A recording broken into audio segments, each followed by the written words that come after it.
40-mile-per-hour winds slice across your face while temperatures plummet to negative 20 degrees Fahrenheit.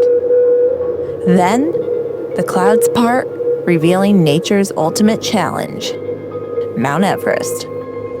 The legendary Khumbu Glacier lies ahead, a massive river of ice that's guided generations of climbers toward the summit. But this ancient pathway is melting. Where seasoned guides once found reliable routes, they now face unstable terrain. The world's highest peak is being reshaped by the forces we set in motion. You have to be on the lookout and be prepared for rock slides and avalanches because they are becoming much more prevalent now that you see these temperature changes, that it's not the same Everest anymore. Today, adventurer Scott Thuman takes us on his journey through the shifting landscape. It's becoming much more difficult, much more dangerous for all of those trekkers who are going up. As temperatures rise, the window for safe summit attempts narrows each year, leaving climbers racing against both time and climate. People are going to literally run out of oxygen while they're standing in line to summit that last few hundred meters. Join us as we witness climate change transforming the roof of the world and discover what's at stake for the future of Everest mountaineering.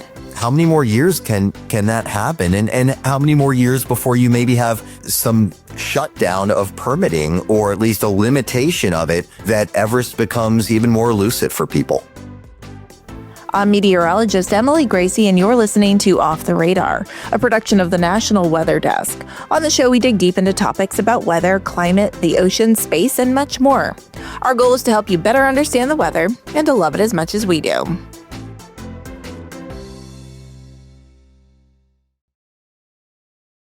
Mount Everest, 29,032 feet above sea level, the highest point on our planet. A place so tall that even commercial jets cruise at lower altitudes. A mountain so extreme that its summit sits in the jet stream, where winds can reach hurricane force and temperatures plunge to minus 60 degrees Fahrenheit. And for nearly a century, it's been the ultimate symbol of human achievement and exploration. But this adventure hotspot is transforming. Today, I'm talking to Scott Thuman, the main news anchor at 7 News in Washington, D.C., to hear his story of tackling this natural wonder. This is part 1 in a 2-part series about the changing climate on Everest. Coming up in a few weeks, I'll be talking to a glaciologist that's studying the Khumbu Glacier. He'll share what's already changed and what could happen in the future on Everest. Now, here's my talk with Scott Thuman. So glad to have you on the podcast today to talk about this amazing adventure that you went on, because today's episode is all about Mount Everest, and you actually went there and had quite the adventure yourself. So I want to talk to you a little bit about this. First of all, a little background on you. You are a fellow Sinclair employee, and you are working out of WJLA now, right? But you've been with Sinclair for a long time. Tell me a brief history here on your employment with the company. Sure. Yeah. I came to Washington, D.C. back in 2005 as a reporter for WJLA, ABC 7 News in D.C. And then subsequently, we were eventually purchased by Sinclair. I instantly became the chief political correspondent for the entire group. So I was working Capitol Hill, White House, wherever that story needed to be told, and then traveling a lot as well, covering the campaigns. And so I was with the Bureau until January of 24, when I came back to Channel 7 as the main evening news anchor and late news anchor. So I anchor the 5, 6, 10, and 11 o'clock newscasts every night. Gotcha. But glad to have you on today to talk about Mount Everest, something you did. This was a bucket list item for you, right? Was this a lifelong dream to do this? It was. Well, in full disclosure, the lifelong dream was to summit, but it just wasn't in the cards for timing and life and everything else at this point. So I had maybe a handful of years prior been to Tanzania to summit Mount Kilimanjaro, which is the tallest lone standing mountain in the world, although pales in comparison to Everest when you consider it's part of a range. So while I was in Tanzania, I went by myself and I met this group of people who I climbed and hiked Kilimanjaro with. We all became fast friends. And then as a result, a few years ago, a couple of them hit me up and said, "Hey, we're going to do Everest." And I said, "I'm in." I just jumped at that opportunity, even though it wasn't a summit. And so we plotted it out, and then I went in the kind of the beginning of what you might call the monsoon season. Climbing to the top of Everest, no longer tenable based on the conditions that time of year. But it was always on the list, and it didn't disappoint. And the Himalayas are just a spectacle that are really incomparable. Yeah, I have so many more questions about weather and getting up there. But I know that you turned 50 while you were on the trail too. Was that planned, or did you just happen to line up? No, I was doing this kind of like selfish, immature, pouty thing about turning 50 at the time. And I genuinely didn't want to be around anyone anyway. And it just coincided that this trip that we had already plotted out was going to be that week. And I didn't really say anything even to my climbing friends at first. It wasn't until I think, day 2 or 3 that I even told them I was going to turn 50 on the trek. So no, there was no big hoopla surrounding it, although it was the greatest gift you could imagine to wake up that day. And it was the first day on this long trek that you could actually visually see Everest, that the clouds had parted. And it was just kind of this, perfect unveiling. Yes. Okay. So let's talk about kind of the process of getting there. Did you have to do so much research ahead of time on Everest? Did you have a lot of knowledge of just that journey itself? I had read up a lot over the years just because I always had this passion for being there and seeing it. So I knew some of the basics, but there's a lot you still have to learn. And so, yes, there was a tremendous amount of reading to see what exactly that trek entailed, and what kind of endurance you would really need. I mean, again, I had done some pretty good treks and hikes and climbs over the years, both domestically and internationally. So I had some experience, but this is a different beast. Even though it was just base camp plus, it was still something you had to prep for and train for. And high altitude is, I always say, it's the great equalizer. It doesn't matter what good a shape you're in or how athletic you may be. I've seen, people in far better shape than I who have basically passed out on mountains because they haven't been able to handle that. So you just don't know how your body's going to react. And so there's a lot of that. There's a lot of just getting in shape, making sure your stamina is up. Equipment matters. Clothing matters a lot. And the weather is insanely unpredictable up there. And you also have to build in, which is really interesting, a lot of extra leeway time-wise on both the beginning and the end of your itinerary, because if the weather shifts, if it's poor, you have no recourse. And so in our case, we planned on leaving one particular day to start our trek and get back a day. All of that was thrown off because of the weather. We couldn't fly in to our starting point for 2 days. And so then we had to totally abandon our initial plan, which was a flight to an airport there that a lot of people, like to call the most dangerous airport in the world. I don't know if the statistics really prove that, but it's a dicey flight. And we had to change those plans, abandon those plane tickets because no plane pilots would take us there. And instead, we had to, for 2 days, try and find a helicopter pilot that was willing to bring us in. We found one, paid out cash there at the moment, hopped on a chopper. But even then, it wouldn't get us to the point that we wanted to start the trek because the conditions are just so bad. At any point with that whole, we can't get a flight in because nobody wants to do it because it's too dangerous. At any point where you're like, this is not a good idea. Maybe we should rethink this whole thing. It's a very fair question, and one that my parents probably want to hit me over the head with as well. I'll admit I can be kind of hell-bent on some of these goals sometimes, and maybe that's a risky clouding of your own vision. But in this particular case, it was a group decision. We didn't feel comfortable trying too hard the first day to get in. The second day, we were a little more nervy about it. And by day 3, we were there. We put some trust in the pilots that they know they don't want to risk their lives. They know the conditions better than we do. So if they were willing to go, we were willing to pay them to bring us there. I will say, though, on the footnote of that, and this is the kind of serious, tragic, sad part of it, because the weather conditions are so bad, the chopper pilot who got us out, just 3 weeks, the exact date of him getting us out, the conditions were bad enough that the helicopter that we were in, he, as the pilot, crashed and everyone on board died. So it is a sobering kind of reminder of the conditions. Jeez.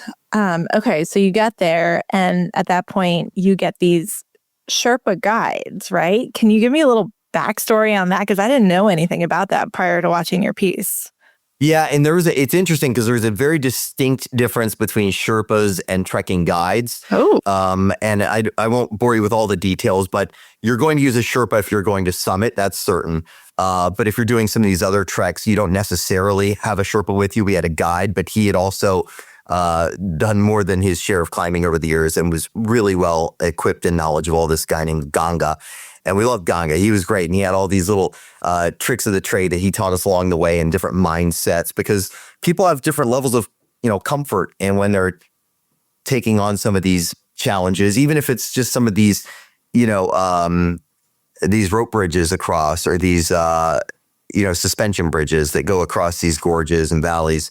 And some people are scared and he's got to talk them through. And sometimes you're going, up, rock faces that don't require technical climbing, but are still pretty dangerous. We had a couple of moments that were a little scary and dicey.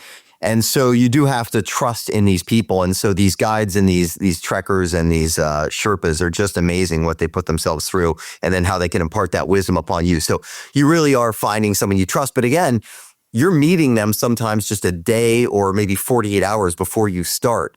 So you're doing a little bit of this blind. okay. So you're starting to get into higher elevations. What were the changes, like weather-wise? Because I saw a lot of green early on in your piece, and then it got very gray. And that blows people's minds. They don't realize that you're starting at a point where, the climatological zone is quite different, obviously, than it might be 3 days higher into that trek. You're dealing with pouring rain. It actually gets a little warm at times. I mean, I think a couple times I took off my jacket and was just in a t-shirt. But then you're also dealing with things like leeches, because you're at those low levels of altitude where there's a lot of rain and green, and those are not fun, I can tell you. And so it's kind of bizarre that you'll start off in what's temperate and relatively easy weather. But maybe 2 days later, 3 days later, it's a biting, whipping wind with really strong gusts, and you're wearing multiple layers. And so you have a lot of things on you at all times. You've always got your rain gear, you've got snow gear, you've got headlamps, different sets of gloves. You have to be pretty prepared. You said you went in June, and that was the off season. So I'm curious, what is the on season? Well, a lot of summiting is actually done just a month beforehand in May. That's if you want to take advantage of a very small window to make it to the top and cross the Hillary Step. So it's not that far removed on the calendar, but because conditions are so drastic when they change, June, you're getting rain and you're getting some warm temps. It wouldn't be safe to try and summit in June because there's so much melt going on. And so, you need some of those hard ice structures to climb vertically up. You can't do it up some of these rock facades that are just going to be slushy messes. So you want to go when it's colder, obviously, but you have to really pick and choose your time really carefully. And that's where some of these changes are really taking effect and having a big impact on when people try to summit. There are years ago, I think the average is maybe 11 to 14 days that you consider like the perfect window weather to try and get up there where there's less than 30-mile-an-hour winds if you want to summit. That usually is kind of the 1 to 2 week span. A few years back, they only had a handful of days, maybe 3 days that were considered the right weather to summit. But then you've had sometimes where it's an entire month. And so it's become much more unpredictable. Did the guides talk to you at all? I'm sure they've been doing this for years. Did they talk to you about like changes they've seen over the years when it comes to climate and even like the avalanches are becoming more prevalent from what I understand? They are. And we saw a handful of avalanches, nothing that was near enough us that we had to brace for any sort of impact, nothing like that. But we would see them in the distance, you'd hear them, and then there'd be the rumble and you would watch all of that snow just come like racing down the mountain, and then big clouds as they kind of hit and made impact. And also more rock slides. And so, yes, the guides do talk about that, about how you have to be on the lookout and be prepared for rock slides and avalanches because they are becoming much more prevalent now that you see these temperature changes. And the guides talk about how the Everest that they grew up going up and trekking back and forth from, that it's not the same Everest anymore. And they're saddened by it. they think it's a shame, and they know that, we ultimately, along with other climatological factors, are contributing to it. And it's really a catch-22 if you think about it, because the guides make their living off of having people come trek.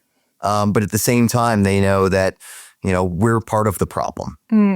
Yeah, I know. It's funny, like your first instinct when you hear, oh, it's getting warmer is like, oh, it's easier to climb Mount Everest, right? There's less snow, less conditions, but it's actually the opposite, right? Because there's so many more hazards. It's wild to think about. Very much so. And when you have that movement, when you have that ice and snow and permafrost all shifting, it's just so much more dangerous. And it's not just, obviously, Everest is the headline, but, you see that on places like Kilimanjaro. You see that on Villarrica and Pucón in Chile. You see that in some of these other really fun kind of epic places you want to go and see. But they are changing, and that's just the reality. And at some point, you start to see actual physical changes as a result. Base camp, for example, in the Himalayas, for Everest, that's been moved. Now, some of it's because there's been so much activity in one spot for so long, but they're going to have to shift. There's the Khumbu Icefall. The Khumbu Icefall is that dramatic, beautiful, expansive, wildly diversified, topographical, like chunks of ice that are in between base camp and Camp 1 as you start to go up Everest. That's shifting. It's moving. It's becoming much more difficult, much more dangerous.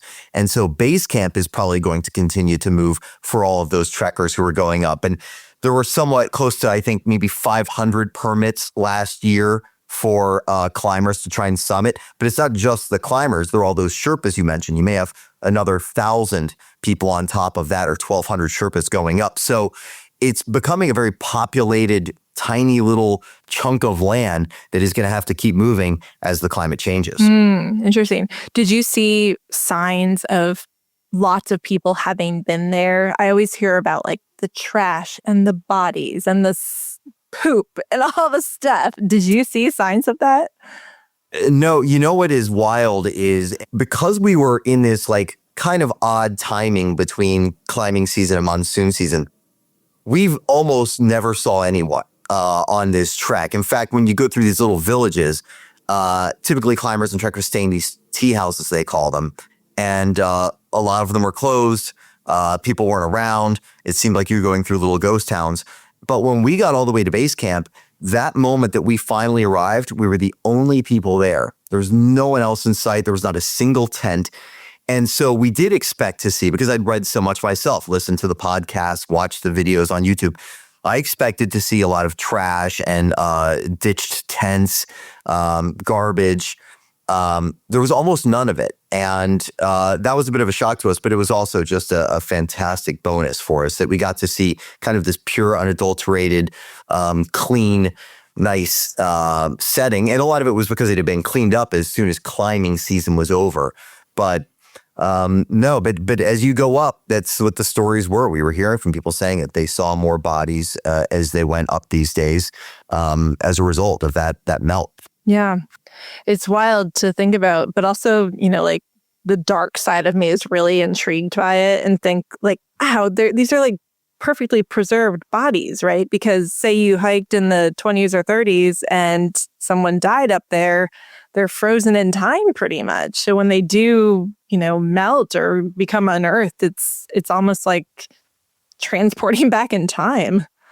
Oh, it really is. And the entire thing could be set in any century and you may not know it. I mean, there's so many times where you're walking, trekking, climbing for an entire day and you don't see anyone or any sign of civilization. So you could be lost in time at any given part of the trek. But, there is a pass, the Tukla Pass, which is about halfway between your starting point and base camp, where there are all of these rock formations with plaques or photos for all of the climbers and trekkers who've died over the years. Not all of them, but a lot of them.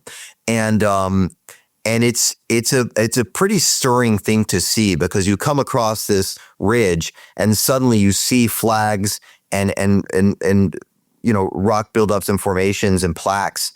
And there's this eerie kind of feel as clouds are pushing across them.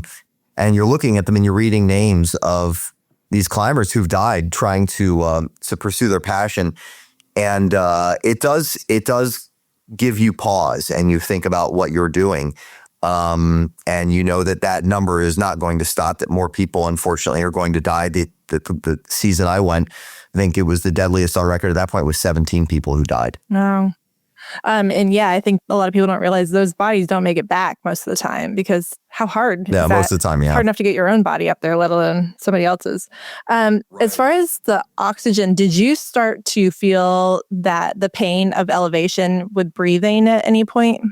At some point, mostly the last couple of days. I had trained pretty hard, even though we weren't going to summit. I trained pretty hard for it. How do you train for that in DC? Are you one of those like guys with a mask walking around the streets of DC?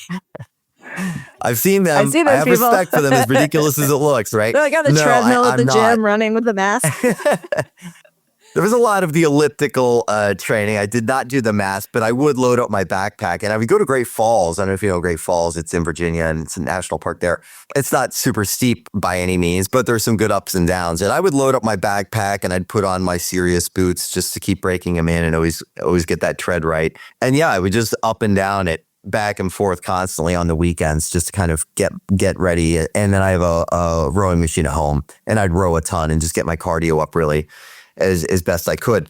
But I didn't feel the altitude really in an intense way until close to the end. But even the first day, I mean, you get dropped off in the helicopter, and you're it's first day adrenaline. You're excited, and you gear up and you start trekking. And I mean, it can be 20, 30 minutes in, you realize that your breath is a lot shorter than you thought it would be. And you break out the trekking poles a little bit faster than you might think you need them. We would have these, we called them welcome breaks whenever this like pack of yaks or horses would be brought by for transport, because people are, bringing up everything from propane tanks to, bags of rice, and they load them up on the livestock and bring them up the mountain that way. And whenever you like find yourself on a narrow path, we have to stop because they're all coming through, you actually were grateful. The smile was for multi reasons, because now you got to kind of catch your breath. So the altitude's no joke, even at the lower portions of the trek. I mean, anytime you're going above, it's kind of like in Colorado, right? You have all the 14ers. A 14er means 14,000 feet and up. They're tough. And that's here in the U.S. on the Colorado mountain. You go to the Himalayas where it's already different environment, and now you're getting 15, 16, 17, 18,000 feet up. It's challenging on the lungs. And, you're not sleeping well. You may be taking some high altitude medications. You're eating differently. You're cold all the time. So your body doesn't recover as well after a day's trek as you wanted to, because maybe you only slept a few hours and you were cold a lot of the time. You may not have electricity or plumbing, all the things that kind of affect your ability to kind of recover. So when you get to those higher altitudes, it is harder and you are breathing a lot heavier. Was there anything that really surprised you or you weren't prepared for? I don't know that anything surprised me, except that it is tough sleeping. I never get used to it. I think that's because I have some Florida blood in me from growing up there. But when you get into some of these colder conditions for climbs, no matter where you are in the world, it's just kind of miserable sleeping. It never really works out well. You'll get into your cocoon, like, that extra sleeve you wear, kind of, it's almost like a built-in mummy sheet, and you'll get yourself in that while you're already wearing clothes usually. And then you get yourself into your sleeping bag. And we were sleeping in shelter every night. We never had to sleep outside, which was different than doing Kilimanjaro. That was nice. We always had some sort of shelter, but you're still cold. You can still see your breath toward the end, the last few nights. And so if you're not sleeping well, it's just hard to focus. You get headaches from the altitude. You lose your appetite pretty quickly, even though you're burning a ton of calories. Sometimes you're just not that hungry. And so the guides have to stay on you to keep eating and forcing you to eat and telling you need to hydrate and eat as much as possible. You've got to get that caloric intake.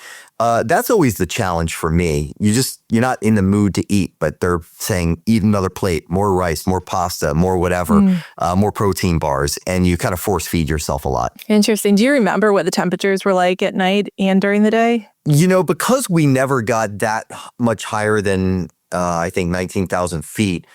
I think it wasn't until the last day that you were just below freezing the entire day. A lot of times you would hit some banks of sunshine and you'd get above freezing. Wasn't too terrible. I don't think we ever got really below zero up at 19,000 just because of the time of year. I can't remember the temperatures there, but it was never so brutal that we couldn't handle it. I'd take the hand warmers. I always had some of those, and I'd crunch those up and I'd shove them inside my gloves. On some occasions, you'd have 2 sets of gloves. You break those up, put those in your hands, throw up maybe one in your boot. But other than that, if you keep churning, you keep moving, you're fine at that time of year. It wasn't that brutal. I've done a lot colder. How long from start to finish did it take you? Oh, I think we did everything in 9 days, give or take. I can't recall. I'd have to look back at the trip and the notes. And I say that only because you would think you would know immediately, but we kind of lost track of time, oddly, at the end. After we went to base camp, then the next night we got up at, I don't know, maybe midnight or 1 a.m. to go ahead and try and get up to Kalapatar and then see the sunrise from there and get a better kind of take on Everest. And when we got back down, our plan was to leave immediately that afternoon. We had a helicopter that was going to pick us up at a landing zone not terribly far from there. And we were going to get all the way back to Kathmandu that night. Conditions deteriorated pretty quickly. There was zero visibility. No helicopter would come get us. I had a satellite messenger. So I was messaging back at times with people in Kathmandu getting better weather reports, and they were in touch with a helicopter pilot trying to get to us. And after the first day, no one would come.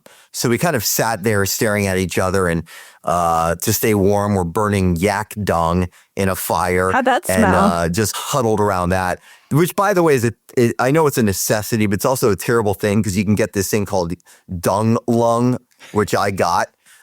Which is just like the most miserable form of bronchitis because you're breathing in all the smoke from yak poop, which is really unpleasant. And It's all in your lungs. Oh, it takes a total toll on your lungs. I came back and my doctor was like, "What did you do to yourself?" So it was a little miserable. I ended up with a cough that literally lasted 6 months as a result. Oh my gosh. Yeah, no fun. But we kind of we spent one of these entire weird days where you're just staring at each other and there's nothing to do. You've talked about everything you ever want to talk about for the last week and a half. The next day, again, no one would come get us. And we had to take a second day vote of what do you want to do. And because we had crossed what was a little bit of a dicey patch of ice where I hit a rock slide and I lost it and fell a little bit, no one really wanted to go back across the exact same way we came. So there were some people in the group that were kind of holding out, waiting for a helicopter to come get us because they didn't want to cross that area. It was a bit of a scare. A couple of the guys, porters, had to jump out and grab me, so I didn't slide all the way down. So no one wanted to really do that again. I was all for going back because I just didn't want to waste another day of kind of laying around looking at each other. We waited another day. Finally, everyone voted, yeah, let's get the heck out of here. And that's when we kind of made this bizarre mad dash to try and find an area where a helicopter could land and pick us up and get us out. And so the faster members of the group, myself and this other couple, we loaded up and we started kind of jogging as quickly as we could away from camp and as far south as we could. And the rest would catch up to us. But we would just keep going and get to another landing zone. I would message to Kathmandu and say, "Can you get us here?" And they'd say, "Nope." Pilot says no. And then we'd go to the next one. They'd say, "Race ahead to the next spot." And we'd go another mile or so. And we were hauling it. We were really busting it, trying to find some clear patch where the clouds would, break up just enough that a helicopter could land. And they couldn't. And we did it for, I don't know, maybe 4 or 5 different stops. I think in the end, we probably went a good 5-6 miles of running in those conditions. I had someone else's backpack on my front, mine on my back. And eventually we got to a spot where a helicopter could land and perch itself just on the very edge of a cliff. The tail of it was hanging off, and we had to run and get in, and they raced us out of there and got back to get the second group because we couldn't all fit in one helicopter and get them back. So it was this bizarre, amazing race, but serious version escape from our base camp. It's like a movie. I'm picturing, did you feel like the final scene of Jurassic Park where they're flying away in the helicopter looking at what they left behind? There were a lot of hugs at the end. It was kind of funny because we did feel like we were in this race against time because we'd heard these horror stories of people who get trapped up there for a week or so if they aren't willing to try and trek out. And because some people in the group didn't want to, I'm thinking, are we really going to be stuck up here for a week? Like, is there a chance I can go on my own?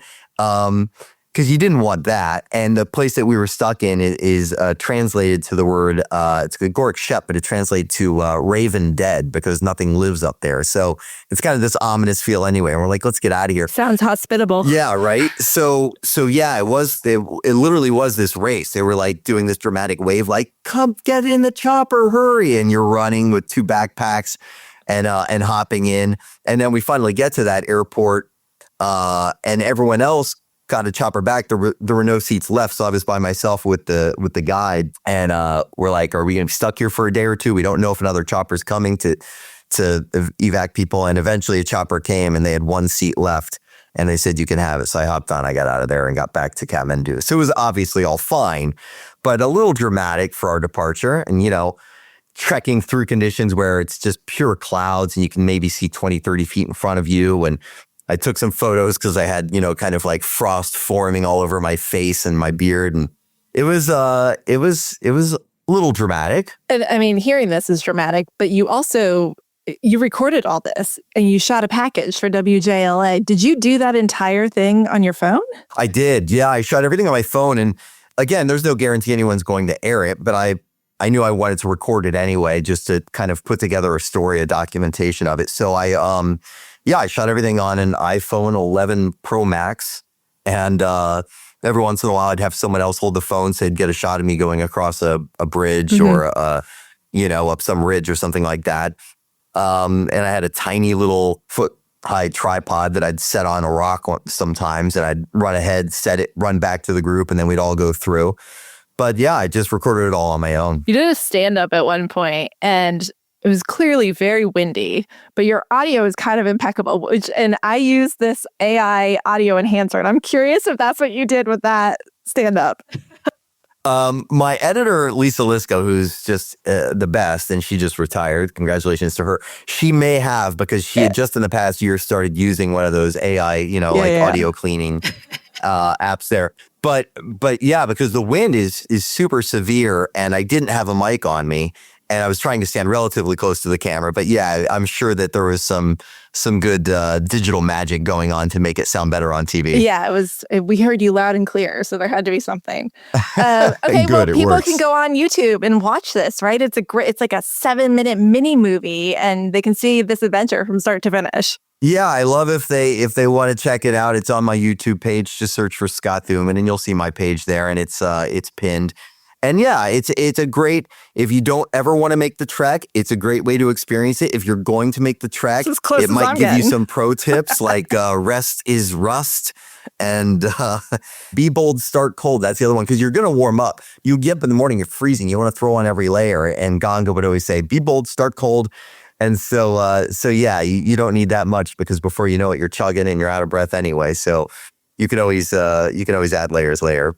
But yeah, I encourage people to take a look at it. It's I think hopefully an insightful little version as to what it takes to get to base camp and beyond. Well, I'm going to talk to a scientist that has been studying the glaciers on Everest for years, and they're doing a lot of studies as far as climate change. Is there any questions you would have, that like unanswered questions that maybe you or your group had that you were curious about, just being up there and visually seeing things?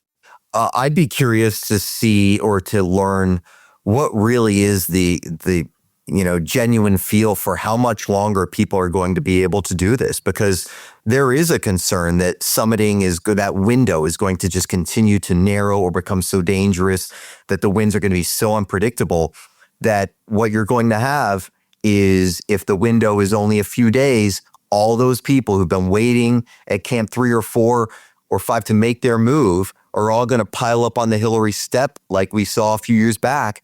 And people are going to literally run out of oxygen while they're standing in line to summit that last few hundred meters.